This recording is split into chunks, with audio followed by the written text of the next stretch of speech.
G'day trendsetters, this is the orange cauliflower I planted a while ago now, I'm not sure, 5-6 weeks. I'll put a little date up on the screen so we both know where we're at.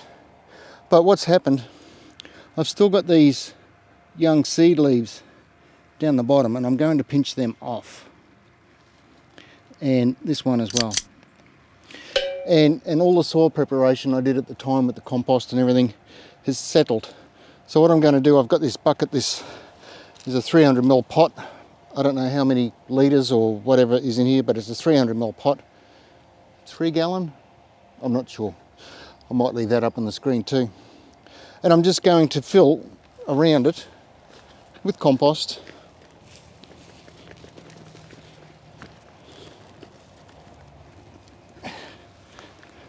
Right up against the stem, because cauliflower don't mind that, and it will also on the windier days help with the rock as the plant gets bigger, obviously. And I'll also grab a little bit more mulch and I'll cover that compost with mulch to help prevent it drying out, and like when compost dries out, then the microbes and all the good guys in there, they dry out too, so we don't want that to happen. But that's a simple little job. I've got a few broccoli around the outside. I'll do the same with them. But I'm loving the colour in the leaves. It's looking super healthy. So far, I haven't had any attack by the cabbage moth, the white cabbage moth, but then I haven't seen any around either. I don't know, the weather's cooled down. They do go quiet when the weather cools down.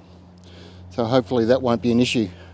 But I can't tell whether the white petunias are helping or not. But so far I haven't had any attacks, except for this broccoli here. Something's nibbling at the edges. It could be a possum or something like that, but not a grub. So that's something. Anyhow, that's it. Thanks for watching. Please like and subscribe. It all helps my YouTube world go around. Cheers, and I'll see you in the next video. Bye for now. That was your 3-minute Monday too, by the way. Let me know what you think. Leave us a comment in the comment section. Say g'day. Say g'day. How you going? I'm forgetting the rest of the words. Anyways, see you next time.